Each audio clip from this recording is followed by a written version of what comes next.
What's up, weebs? Welcome back to Anime Lane, the podcast where we take you down the yellow brick road of anime and have a look at everything it has to offer. As always, I'm your host, Rebel and Shaun, and join me once again today is just Sean.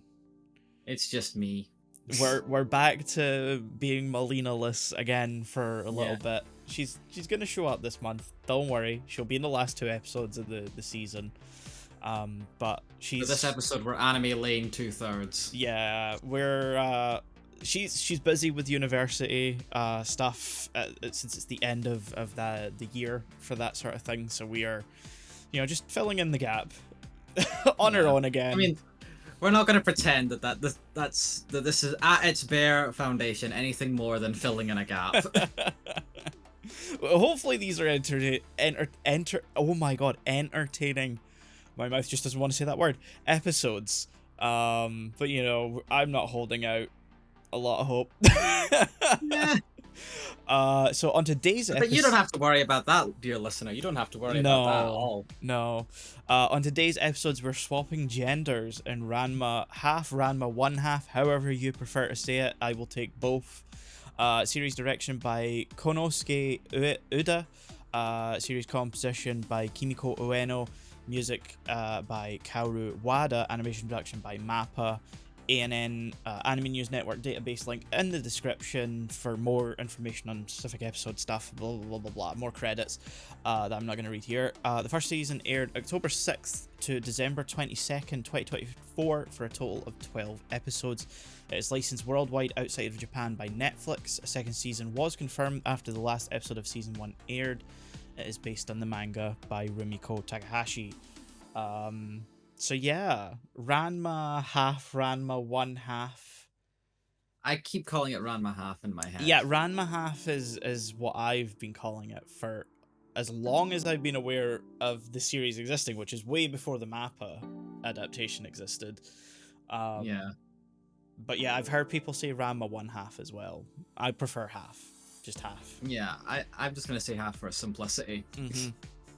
So basic premise of the series is Ranma Saotome, the main character, is a guy who trains in China, falls into a pool of water, not like a swimming pool, He falls into the gender fluid, registered trademark.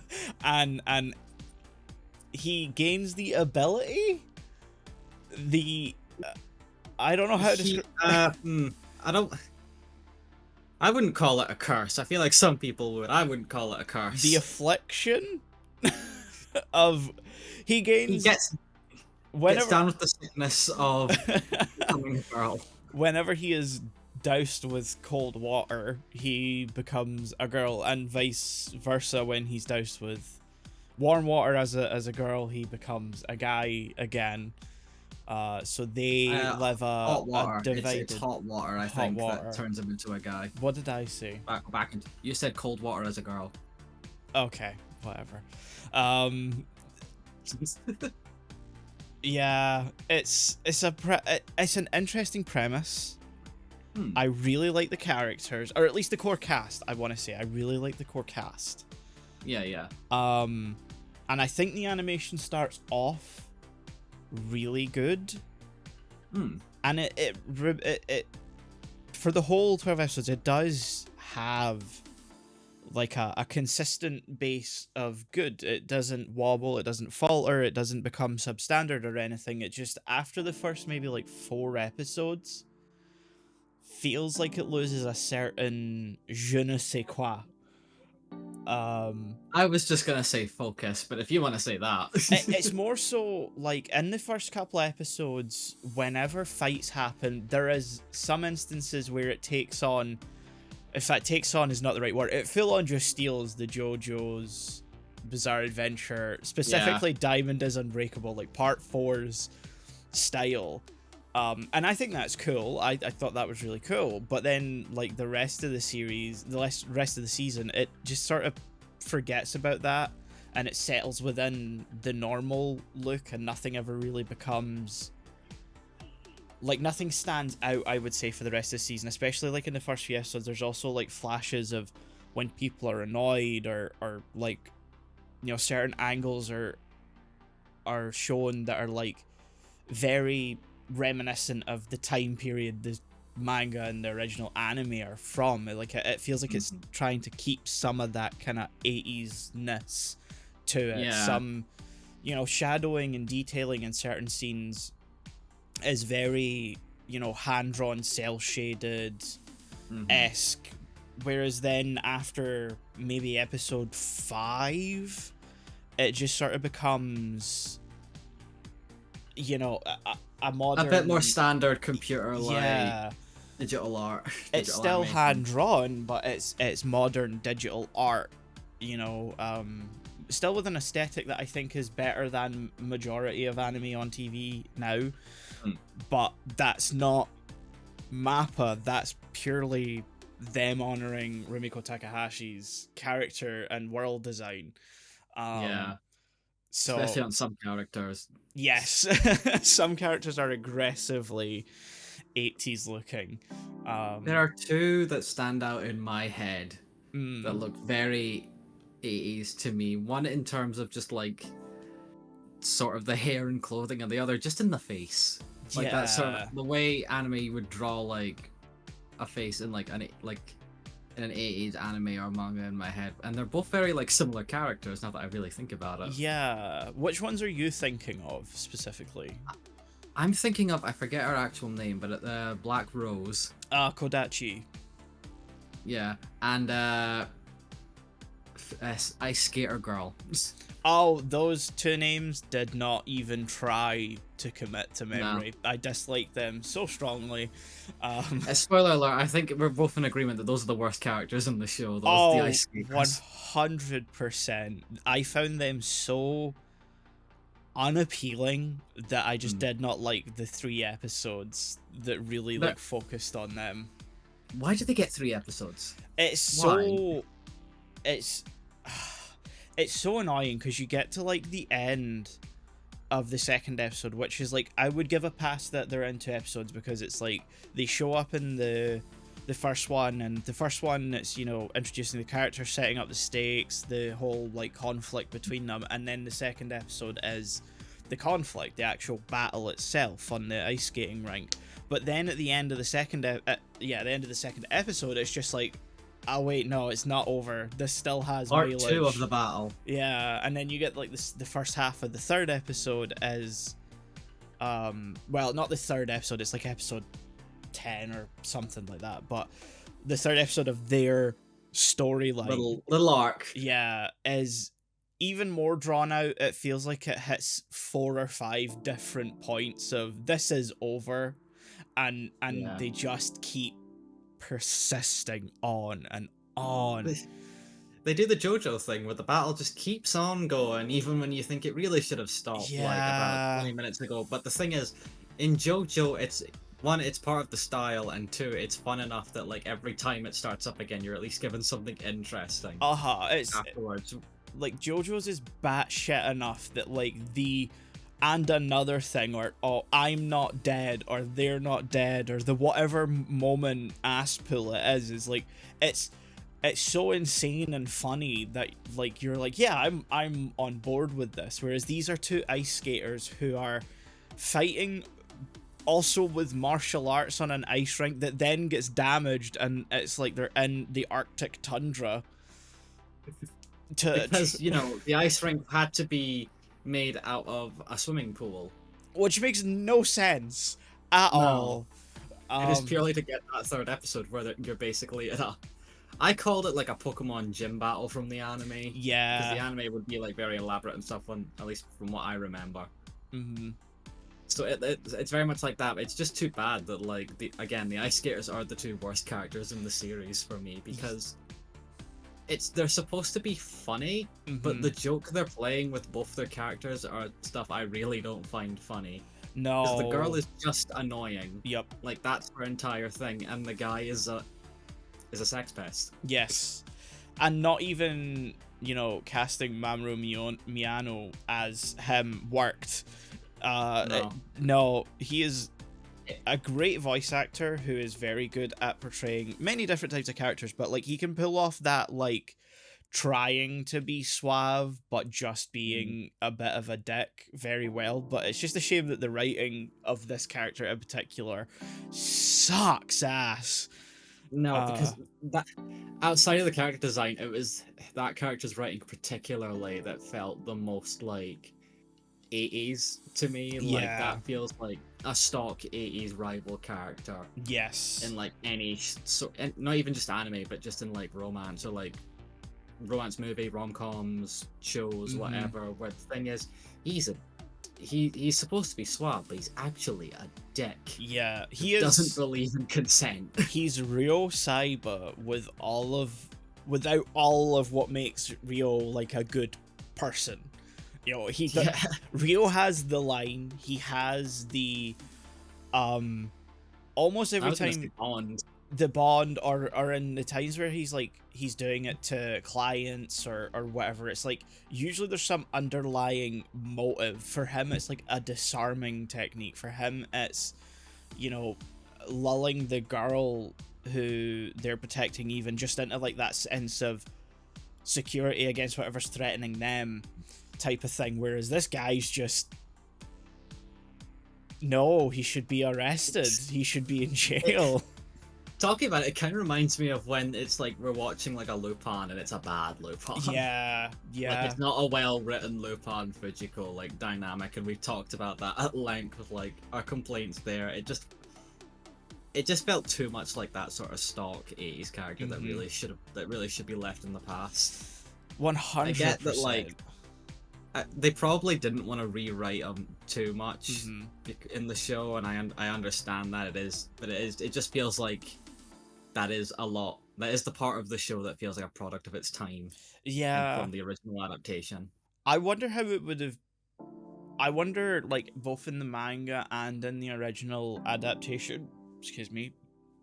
I wonder how that's all played off if, because you're reading a manga that you know is from the mid to late 80s, you're watching an anime that's from the late 80s to early 90s, if there's that sort of like, you know, you're in a different mindset watching it, so you know it's from a different time. Expect. Yeah, and so I wonder if it comes off less forgivable. Maybe forgivable is not the right word, but I can't think of a better one. Yeah, I think maybe in the new adaptation it comes across less forgivable because it's, you know, modern day. And one thing I will give the series is that compared to, say, Devilman Crybaby as an adaptation of an older manga, it doesn't try to modernize it at all. There's still, you know, there's no cell phones, they don't have the internet, they still have bulky PCs, kind of, they still have like old phones and stuff like that. So in some sense I guess it is still that time period, and I appreciate they didn't try to update it, because on one hand maybe leaving some of the tropes and personality types behind would have been fine. And maybe just rewriting him as a bit of a bland asshole would have been fine. Whereas Devilman Crybaby specifically tried to update things into the modern times, and it just did not work. But I am one of the few people who did not like Devilman Crybaby. Okay, so you're an outlier in that sort of thing. Yeah. Okay.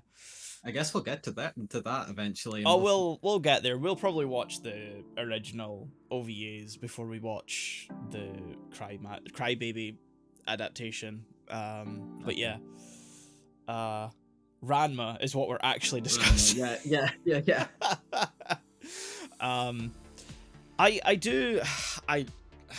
It's this thing where the first couple episodes are really good, sets up a really interesting series, but it sags so hard in that middle portion and then ends so abruptly. It's very anticlimactic. I'll agree with you there. The last episode of this season that's come out, episode 12, ends as if it's in like the middle of a season. Yeah, it feels like just there's going to be an episode 13. There's no there's no attempt at resolution of any kind of character arc. Like, even though in that episode, like, oh my god, I'm blanking on her name. Akane. Like, regains her memories after forgetting who Ranma is for just an episode. Yeah, I was terrified that was going to be like a lead into like season 2. I was like, oh, you've got to be fucking kidding me. We're not doing the amnesia plot, are we? I almost, given the way this season ends, would have preferred that, I think, to just stopping. I'm not sure. Well, it kind of makes Shampoo's character feel rather pointless for the time being. Like, I'm sure she'll show up again, given the elaborateness of, one, her character backstory and ties to Ranma, and design. Yeah. And her whole like, her whole shtick's kind of like fodder of, this is gonna come back. This isn't a one-off character. Yeah. Which is another big thing, as we kind of talked about after you'd finished watching the last couple episodes, is that it's hard to tell who to get attached to right now. It's hard to tell who to root for outside of the core cast, which realistically is just Ranma, Akane, her family, and Pig Panda Boy. But Panda, but that's Ranma's dad. Ryoga, I think his name is. Yeah. So outside of them, like, it's hard to really get a sense of, like, who's staying in this for the long run. Who am I? Who should I be getting attached to? Who should I be, like, rooting for in their success or in their downfall? Who should I love to hate? Who should I, hate that I love type thing? Like, it's hard to understand any character dynamic because no one sticks around long enough in these 12 episodes. Because the big thing I noticed right after, like, finishing it is that Black Rose and her brother, again, I'm terrible for, like, remembering their names, but, like, the guy that, like, was originally trying to, like, steal Akane away from Ranma, and was leading the charge with the whole fucking school against her / for her. That was still weird. But, like, him and his, like, the sister disappear completely after, like, the first or second episode of the Ice Skater arc. They're in the audience and then they just disappear. Yeah, never. Is he in the audience, or am I thinking of the Black Rose battle?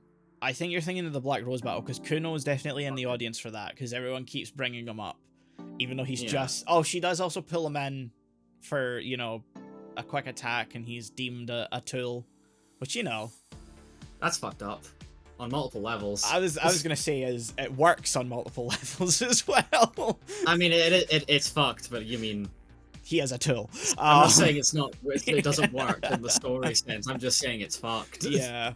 And then they disappear after the Black Rose episodes, and then there's the ice skating couple who just disappear after their appearances, and then, like we say, Shampoo kinda is said to be setting off, and it feels like throughout the show we're basically getting a vending machine of characters outside the core cast, where, like, we spend some time with them and then we throw them aside and they're never really brought up ever again. Yeah, I feel like it was maybe a mistake for them to do just 12 episodes for the first season.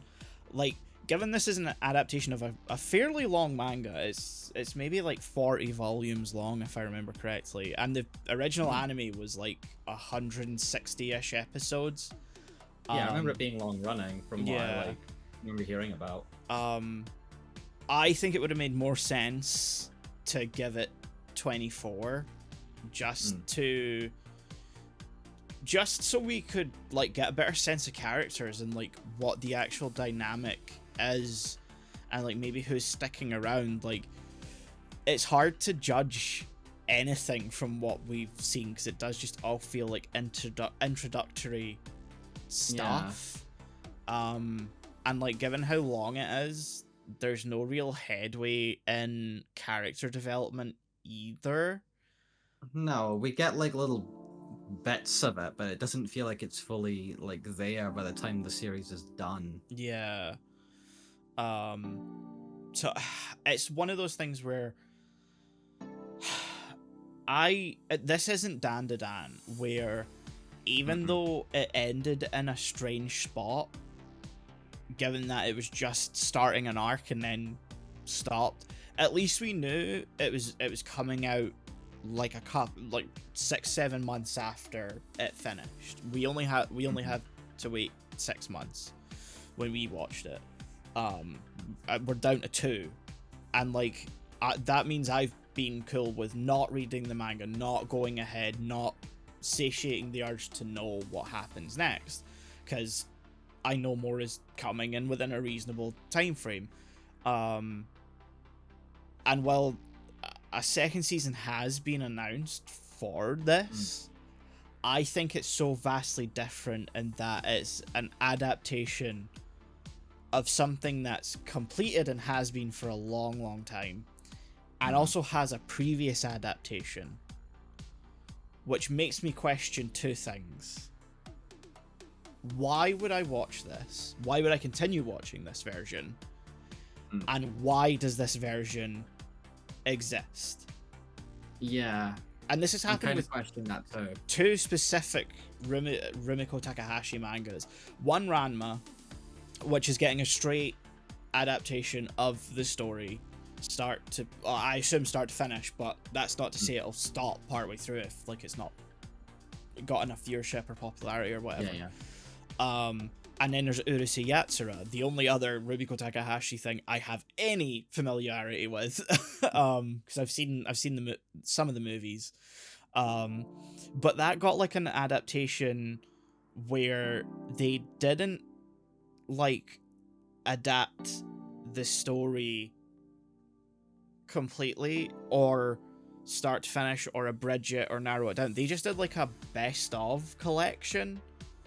Oh. Almost, where it's like because the series is kind of like lighthearted and more kind of slice of life than I would say Ranma appears to be from what we've seen so far. So I guess in a sense where Urusei Yatsura has like a 290 something episode anime that exists. It came out in when the manga was being written as well, which was probably back in the mid 80s. What's the point in readapting it when you can just maybe go over some stuff that maybe wasn't adapted for the series back then? Because that's probably very likely, given that it was kind of around the same time they coexisted. But for Ranma, I don't see why I would continue watching this, because both are translated officially and available in English. The original adaptation, its OVAs, its movies, and the original manga.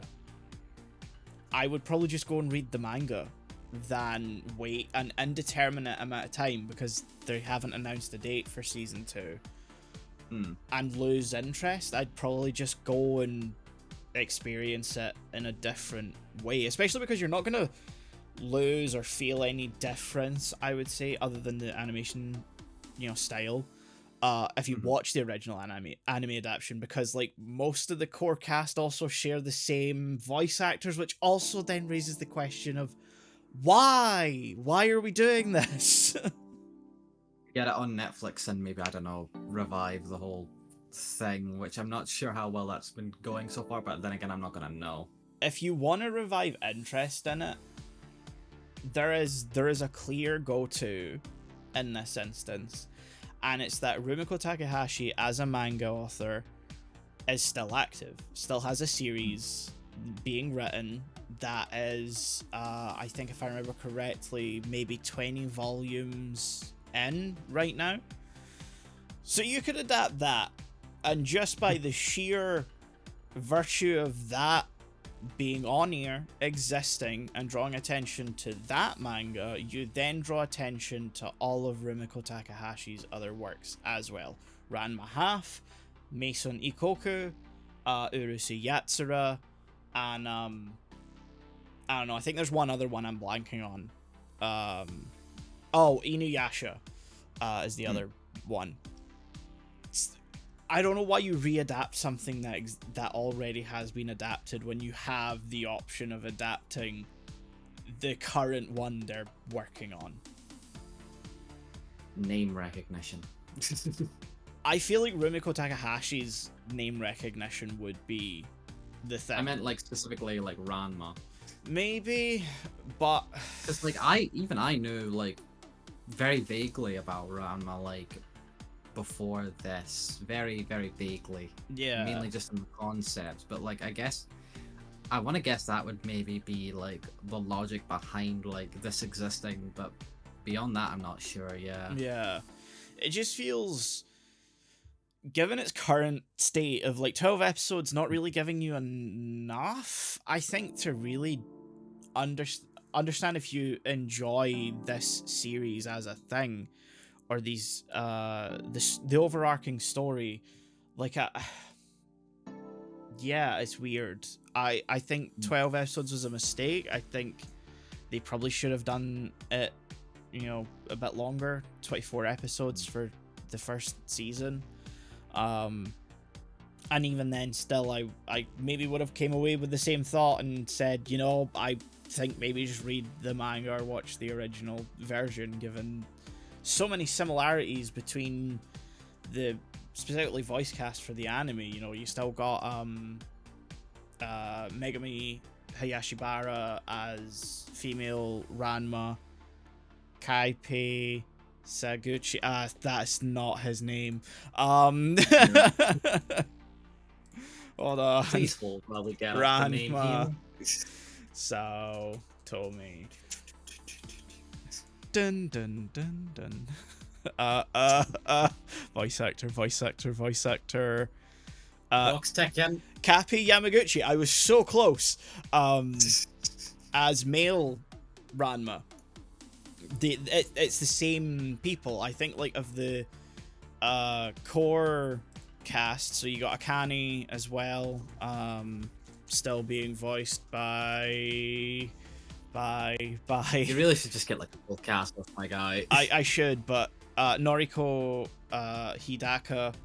I think, like, of the core cast, like, I think her dad is the only notable difference.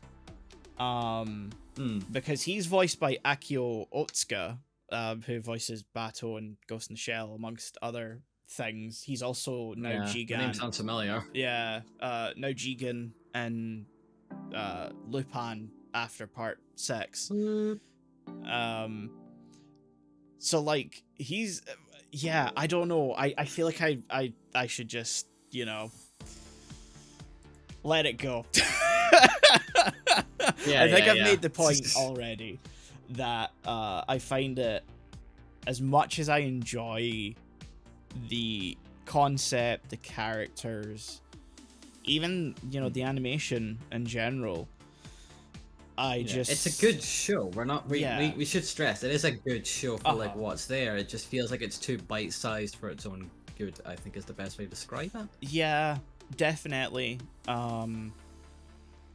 I think it's hard to judge it until there's more of it, you know. Usually, like, with this sort of thing, like if it's a long-running show or, you know, a popular series, like, you know, Dan to Dan, 12 episodes, and then they were like, yeah, there's more coming in 6 to 7 months. My Hero Academia, those like 13 episodes for the first season, and then they were like, yeah, there's a second season coming in, like, you know, however long. It was only maybe 9 months or so between those. Yeah, I don't know why you would say, yeah, there is another season coming, and not give it a time frame. Yeah. However, especially that, when it's like something like this. Yeah, it is dancing around the fact that this has MAPPA. That is true. That is very true. Yeah, MAPPA doesn't have the greatest reputation as an anime studio. And rightly so. They are a bit of a... you know, I've talked a lot about, you know, the standards of work ethic and work in Japan when it comes to animators specifically, and their expectations that they need to meet. And MAPPA is probably the epitome of that as a work culture, when most other studios are kind of starting to move away from it. You know, you got Kyoto Productions on one end, Kyoto Animation on one end, basically being like the golden standard of this is how it should be done. This is how you pay your animators. This is how you give them appropriate work hours, time. You know, there's still a work ethic there, and they thrive off of being well managed. You know, and you know, actually like efficient and, you know, good. Yeah, and then you've got MAPPA, who are the opposite, who are slave drivers and just keep taking on more and more and more and more and more. You know, they took on Attack on Titan, granted that's finished, but they still dragged the shit out of that back then. They took on Jujutsu Kaisen, and then they're still working on that. They took on Chainsaw Man, still working on that now. They took on, again, another legacy title that doesn't need to be readapted, The Rose of Versailles, which is coming again on Netflix. It looks so soulless. They keep taking on more and more, and it makes it feel like watching anything that they work on just doesn't have merit to be seen, in the sense of, like, I don't feel like I'm watching an adaptation that's been adapted for the love of the craft and for the love of the material. I feel like I'm watching... It feels very corporate. Yeah, it feels like this is something we can make profit off of, so we're gonna do that. And, like, that's not to discredit the amount of time and effort that's clearly gone into a lot of the stuff that they've worked on. But it does come off as feeling false. Cold. Yeah, cold is the other. Yeah. See, I guess I got to rant a little bit about there. Yeah, you're allowed to. This is our show. We can talk about whatever we want as long as it's vaguely on topic. Yeah. But yeah, I was very similar to when I finished it. I did think to myself, like, the most this has made me want to do is basically go and find the original anime, which is finished and has all that content, so that I'm not just sort of stuck going, well, that's it. Yeah. Now what? Because, like, say that we need to wait a year for season 2. Season 2 is then another 12 episodes. I'm guessing. I don't know. They haven't confirmed that. But say it as another 12 episodes. Assuming. You're then waiting another year.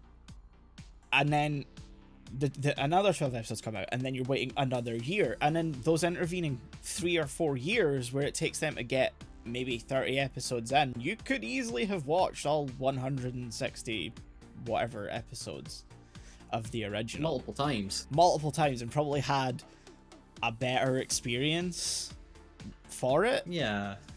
It's hard to judge when we've not really seen it. Yeah, I think, you know, anyone seeing this out recommended on their Netflix and thinking, oh, maybe should I check that out, or, you know, listening to this for guidance of, like, is it good, is it worth their time? I haven't read the manga. However, I would just recommend seeking out the manga. And the reason I'm favoring the manga over the anime is simply because no one's licensed the original Ranma in the UK. But the manga has been. The manga's readily available. It's there in print and digital, easily available. Obviously dancing around the fact that you could get the original via other means if you ever so wished. It certainly... We do not officially condone. But yeah, as it stands, the original Ranma it's not available anywhere that I know of in the UK. It's certainly not on home video. I don't think it's on any streaming services. It's certainly not on Crunchyroll because it's licensed by Viz. So their, partnership or any standings with each other are gone from the whole merger and stuff like that, which kind of goes for Crunchyroll in general when it comes to working with other distributors. So yeah, I personally I would say read the manga, which is, I will be honest, probably what I'm gonna go do soon, after we've finished recording this. Yeah, that's fair. I think that does say a lot, that like the characters and like the story that was there is really good. I do want to stress, because I feel like this episode is becoming very negative on a show we did say we both enjoyed after watching it. Fairly criticized, don't get me wrong. I think it was good to like, and that was a very good rant. Yeah. that was a very good rant. I'm applauding you. But the story that was there was very good, and I did come away from it enjoying my time. I just wish there was more there, and I felt sort of... I hate that I can't think of a better way to describe it. I felt kind of blue-balled. Yeah, no, I get what you mean. I think it's almost like a betrayal of expectations, because you get to that last episode and you think, oh, it'll if at least not wrap up, at least within the episode or after the credits or something, at least say, there's more. Hey, something else is coming. Yeah. We're not done. But if you just watch it on Netflix, there's nothing there. Like, it just stops and it doesn't say, season 2 is coming, we're making more, this isn't the end, there's no post-credits, there's not a next episode preview, there's not like a season 2 confirmation built into the episode like it was announced separately afterwards, which is a common thing, I suppose, but given the way it ends, that just leaves a sour taste in your mouth. The most you get is basically Ranma saying, shampoo was neat. Yeah. Wonder if we'll see her again. It literally ends with him lying on a roof going, well, that happened. Yeah, that is basically what happened. And the thing is, that is not a unique shot, because he lies on the roof earlier in that episode, if I remember right, and kind of throughout the show. Yeah. It's sort of a standard thing he does, so it's not like a very climactic thing. It's just a thing that he does, and then it ends. Yep. Yeah. Oh, also, I've just remembered, sorry, to get to the actual plot for a second. A whole plot line, which is like the doctor is there, that like Akane has a crush on since she was a small kid. Yes, but he has a crush on the older sister, which is still a little weird. That's because like how old would you say the doctor is? Oh, going from context, I'm not saying from looks, because they all look like 30, they're in their like probably at most mid-20s. Yeah, I would say 30, given how long it takes to get a... Well, this is assuming he has proper medical, credentials. Yeah, I mean, the way they first introduce him is he's first introduced kind of as like an acupuncture. Yeah. But then he just sort of becomes a general doctor as the show goes on. Yeah. I mean, the sign on his shop says chiropractor, which is, but, assuming he has gone through medical training, school, learning. At the very least, since Akane has been a very small child of, I want to say, like 4 as well. He's got to be at least 30, maybe. Like, maybe he was not the doctor the entire time. Maybe he was, like, an assistant for some of that. They really imply that he was the doctor. Yeah, I know. Point. So, like, if we're going by that, I'd say in that flashback, he has to be mid to late 20s at the earliest. Yeah. So, present day, around 10 years later, he's like his late 30s, maybe early 40s, and Akane's oldest sister is 19. Yes, I was going to say Kasumi's only 19. Which also brings up another thing, by the way, because if going by the ages in the first episode, Akane's like 16? Yeah, I think so.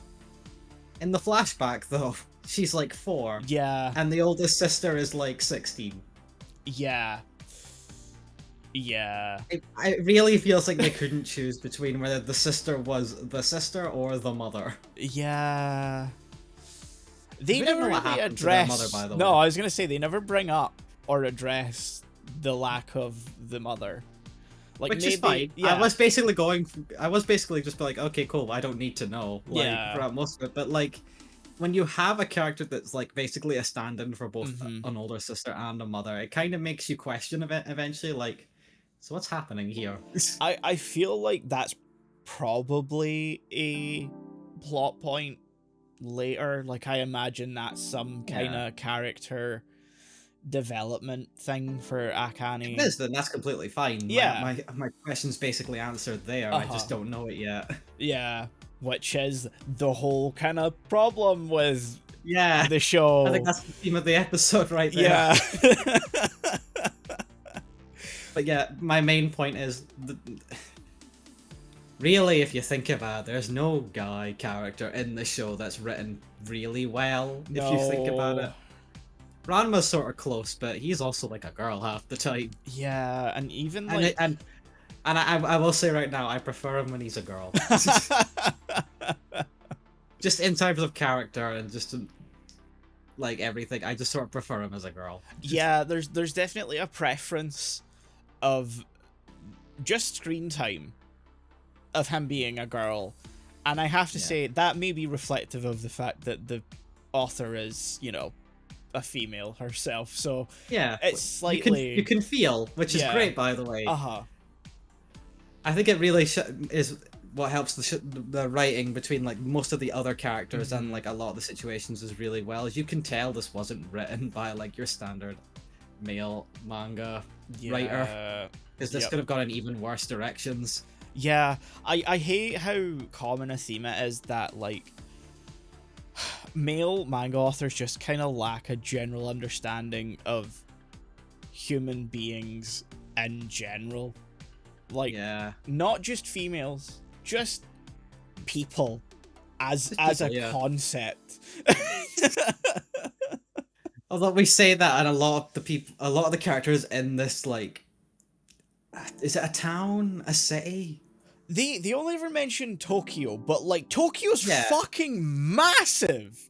Yeah, and there's no part of this that feels specifically Tokyo to me. It's definitely like I could see it being urban Tokyo, like, but there's 24 I can see it could be, but there's nothing that really points to it specifically as Tokyo, is my meaning. Yeah, that's kind of the thing, is like Tokyo is huge. There are 24 wards.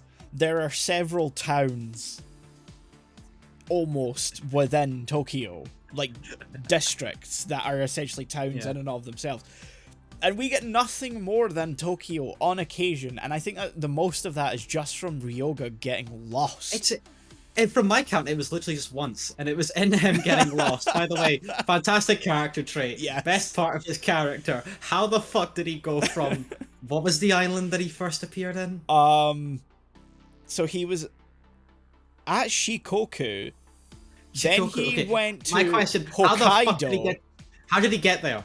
How did he get all the way to there? And the way it's implied in the show, that took like a day. How did he get there? So he goes from Shikoku to Hokkaido, and then I think there's one other place he goes to, and then he ends up... Tokyo, I want to say. Yeah, and then he ends up in Tokyo. But then there's also the thing that, like, wherever Ranma originally was with his dad, Ryoga... Oh, no, before that. Ryoga was also there, and then Ryoga followed them to China. Oh, yeah. My guy. He did. From China? No. They're not. Got the implication that he was from China. No. So Ranma and the dad are from Japan, and I think moved around a little bit as the implication. And Ranma mentions at his last school he met Ryoga, and that's certainly in Japan, because then he mentions Ryoga mentions that he gets stood up by Ranma because Ranma waited 3 days, he didn't turn up, and then he left for China, and Ryoga followed him to China. So they're all from Japan. The only Chinese specific character so far is Shampoo. Yeah. I like neat little. I don't know how great that representation that would be, but we'd have to ask someone from China. Neat little kind of touch for Shampoo's character is that her Japanese is slightly stilted. It's not I did notice fluid. That. I did notice that. Which I thought was great. That is a great little detail. Yeah. So I think whoever they've hired is if not very well practiced in Chinese, like almost fluent in it. Yeah. Definitely native Japanese. I think that much is kind of clear, but Okay.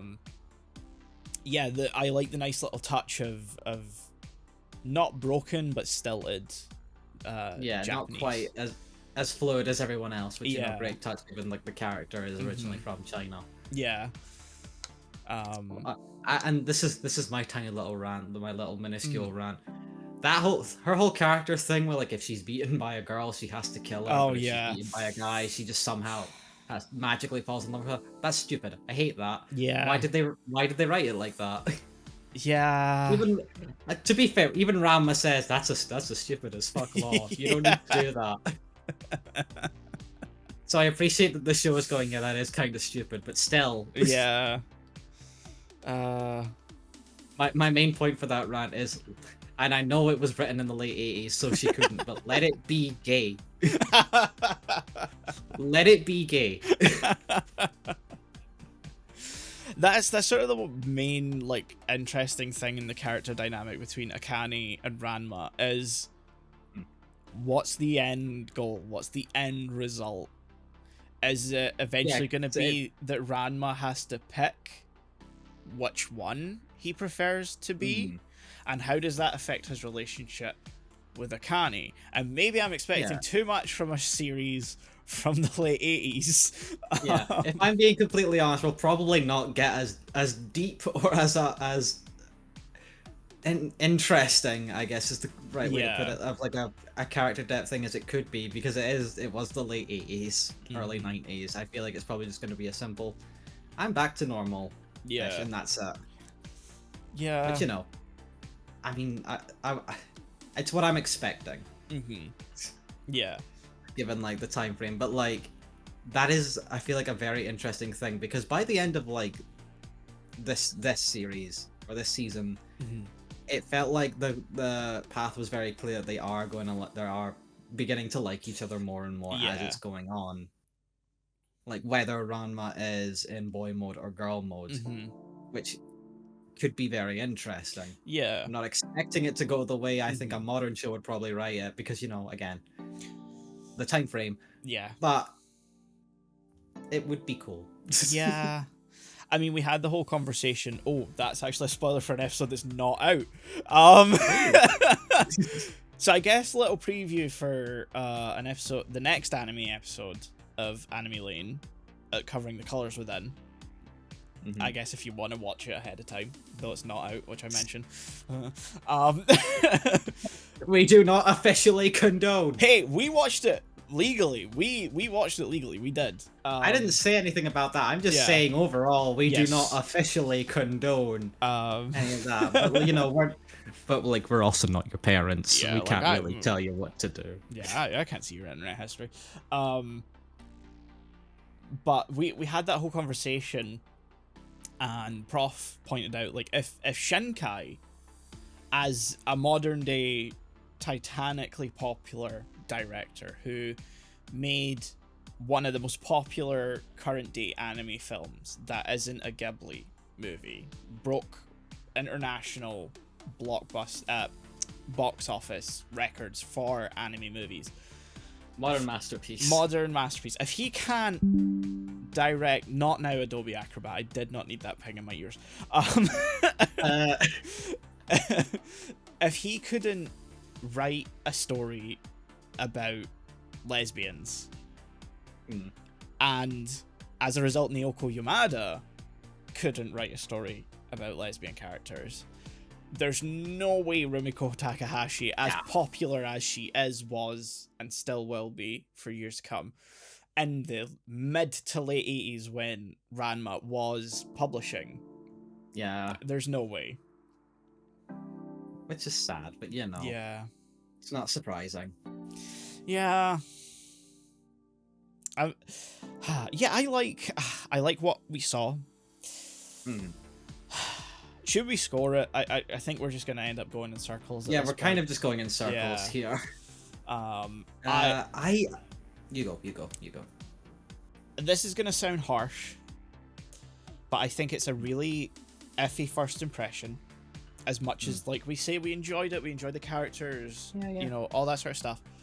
Again, I feel tempted to go find the original like anime and Yeah. stuff, or the original manga even. So I feel like that says something. I think this is a 6 out of 10. That's It's fair. hard That is very fair. to feel attached to this specific version, which ultimately is kind of what you're judging a piece of television or film on its own merit. And right now, as it stands as a single season, it doesn't stand much on its own merit as much as I enjoyed it, but I enjoyed it more because that's Rumiko Takahashi's original story, writing, and characters shining through an otherwise kind of lackluster presentation, I guess, is the best way to put it. I feel like that's fair. From the way you were starting about, I thought I'd be basically balancing it out with my score, but my score is not actually that much higher because I feel like I have to, because how much I enjoyed the characters and the dynamics that were there, I feel like I do have to give it, at bare minimum, a 7, but I also can't feel myself putting it too much higher above that because it's just not enough in what we've watched for this episode. It just feels like, it does feel like perfectly how you described the original characters and writing is shining through. You can feel it. It's definitely there. It's just in the product that was given to us, it just wasn't quite there. Yeah, I thought, and I debated giving it a 7, and I'm purely not because I think that middle portion just dragged me down too much. I really wasn't enjoying, especially those 3 episodes with the ice skating people. I was a little put off by how long the battle between Ranma and Black Rose lasted anyway. Like, I genuinely thought that's not material enough for a full 20 minutes on its own. As entertaining as it is, it just, it was that point in the middle, those kind of like maybe 4 or 5 episodes, which is almost half of the show, just kind of really ruined the vibe and pace for me, for otherwise what was a really comfy and enjoyable thing at first and kind of near the end. I am like just trying to remember right now because we watch these episodes in like blocks of each other and slightly different like blocks. Did you watch the Ice Rink episodes and stuff all in one block, or did you take a break? I think I took a break because I watched them in blocks of 4. So I watched episodes 1 through 4, 5 through 8, and then 9 through 12. And I believe episode 9 is the last ice skating episode. Okay. Because it got to the... No, in fact, the 2, 9 and 10 are the like battle, and episode 8 is the setup for that. And so I watched 9 and 10 back to back, and that was a little rough. Yeah, that's fair, because I definitely know the way I watched it. I stopped my second block of episodes in episode 9, like basically when the swimming pool breaks apart, and that's when I stopped, and then watched the next episode the next day. So I don't know if that helped break up the pacing issue.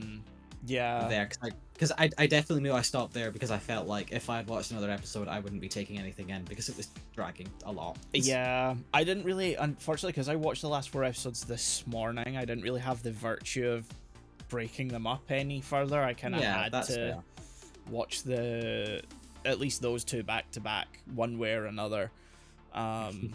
So yeah, I think it's just the middle portion drags it down a little bit for me.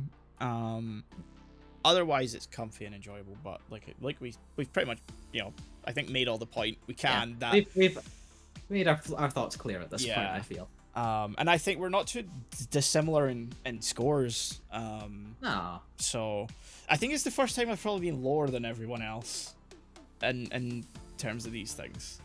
I'm usually a little notch higher. I feel like there's been a point before where me and Melina have rated something highly and you've given it a bit of a lower score, but I can't remember exactly what. It's interesting. I don't know if I'm misremembering.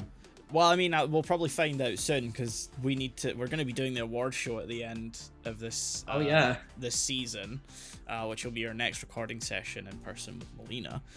So we'll get to dig through what we've covered this season, and I feel like that maybe was this season So I feel like I have a vague Yeah. memory of that. I want to say there was something that you rated lower than me and Melina, but I can't remember exactly what, but we'll find out. Yeah.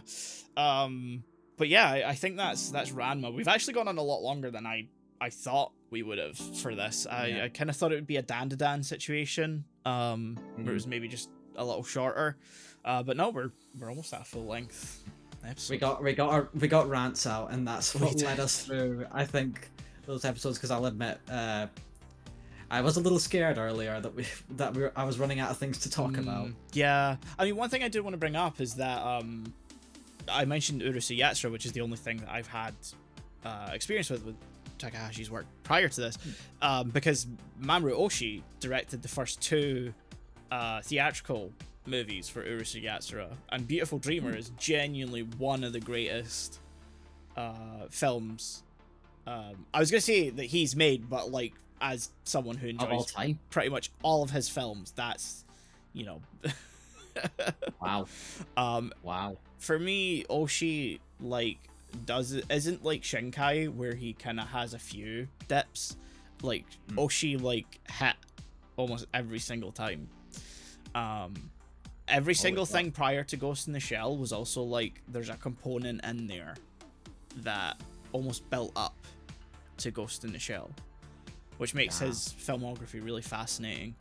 So yeah, I really want to cover those, is mainly what I'm trying to say. And what was the point of this? I've had them on like the list of things that we should cover since we started this show. Because we did start with Ghost in the Shell. We started with Ghost in the Shell, and my intention has always been that we then watch the rest of Oshii's filmography, long before we even conceptualized EX episodes and the idea of putting everything together. It's just I enjoyed his work that much. The big pitfall, I guess to call it Melina when she's not here, is Pat Labor is the big sticking point for that, because she kind of refuses to watch it for some reason. Yeah. Dear listener, for context, we've brought this up multiple times outside of recording sessions in our own little personal calls, and every time, and we are calling you out specifically, Melina, if you're listening to this, Melina has gone, no. We are almost 100 episodes deep. We plan these like a month in advance, 2 anime episodes per session. I cannot even think how many planning sessions we've actually had, how many anime we've actually discussed covering, and every single time I've brought up Pat Labor, it has immediately been taken down with a fucking Barrett 50 caliber sniper rifle. Melina takes out like a giant bat and just smashes your idea to bits. It is, as the somewhat neutral party in this, it's hilarious to watch. But on the other hand, it's like, I do kind of want to watch that at some point, because you've hyped it up a lot. You've hyped up Pat Labor years before we even did this podcast. Yes, yeah. To me, yeah. That's like, at this point in our friendship, that's been over 5 years. I want to say. Yep. So Melina, please let us watch it. We're begging you, and we're calling you out here because you can't defend yourself right now. Because we are horrible friends. So yeah, I hope you enjoy listening back to this one, motherfucker. So yeah, Urusei Yatsura is another thing I want to cover at some point. At least the Oshii directed movies. Maybe we can skip only you. That's fine. It's Beautiful Dreamer. That's like the best one, but still. Anyway, yeah, that's been Ranma half. Yeah. I think I'm gonna go seek out the manga rather than wait for whatever MAPPA's gonna do next. And maybe we can turn that into an episode when we inevitably need to do this again, because Melina still has a year left of uni, and we're inevitably gonna have to end up doing this again. You make it sound like she's not allowed to do that. She is. It's fine. Oh no, it's just, you know, we have to fight. We scramble for things that like we're like, oh, we want to do that with Melina. That comes up a lot when we plan these episodes out specifically. Another behind the scenes fact: whenever we do an episode purely by ourselves, it's like this sort of series of events where we think, oh, there are things that we can just watch that Melina's not gonna like, and it's gonna be fine. And then when we actually plan it, we realize we kind of do want to do that with Melina though, because it's gonna be more interesting to have that third voice. And a lot of the time when it comes down to like us recording these, it's sometimes we don't have a lot of pre-planning time for them. We don't take notes. But like, it's also like sometimes we're only got like maybe a week between something else, or a week between something to watch and then record. And it kind of makes it hard to watch anything that like maybe we couldn't watch on a normal episode, say that we know Melina isn't necessarily going to enjoy. Like, there's a Gundam series I absolutely know Melina's not going to like, and I would love to cover it, just me and you, if we ever got the chance. But it is 49 episodes, so it's like with a week's notice, that's not... That ain't happening. No. So... I can't spend all day every day watching anime. No. There's other stuff. I mean, I can't do that anymore either. Yeah. Sometimes I can. And when I'm watching anime for like these episodes, it is, not to say it's like stressful, it is relaxing and I do enjoy the episodes, but it's not downtime to me at that point. No, we're in different mindsets. Which is I've never had anything that like I've just fully watched, and I think Redline's like the only one where I was like, yeah, my brain is not taking anything like... To be fair, Redline expects that of you. Yeah. Which was why in the episode I was like, guys, I think we're just putting the bar a little too high. It's our podcast demands a certain level though. It's professionalism. I stand by everything I said in that episode, even if I don't fully remember it right now. Yeah. But yeah, I guess as we will draw this to a close now, rather than go on another tangent, because we still have another episode to do, and we'll talk about more stuff there. I mentioned Megami Hayashibara as the voice of female Ranma. She is the woman of a million voices. Has voiced many Pokemon, just the actual Pokemon. Oh. Also the voice of Rei and Neon Genesis Evangelion and all the Eva versions. And I'm sure she's been in more that we've seen. But yeah, she is an incredibly talented voice actress, like an absolute chameleon. Like, this is a thing, like, I always talk about my favorite voice actors, and a lot of them are male, and specifically I only point out the male ones because I find it that the males have super specific sounding voices, and the female VAs tend to have very adaptive voices and can pull off a lot of different types of characters and performances. And Megami Hayashibara is probably the epitome of like a chameleon of voice acting. Okay. So yeah, sort of like the anti-Troy Baker. Yes. Where, like, you always know it's him whenever he pops up. He's everywhere, but you always know it's him. Yeah. So yeah, I just remembered the other character who I wanted to point out that she voices. So you got Ranma, the female version of Ranma. You got Rei from Eva, and then you have Faye Valentine from Cowboy Bebop. 3 characters who could not be any different. Yeah. So yeah, just wanted to give her flowers a little bit there. That's amazing, yeah. But yeah, so this has been another episode of Anime Lane. We're gonna, before we go on another tangent, yes, please cut off here. We could go on. Let's just stop. Yeah, and we'll see you guys next week. Bye. Bye bye.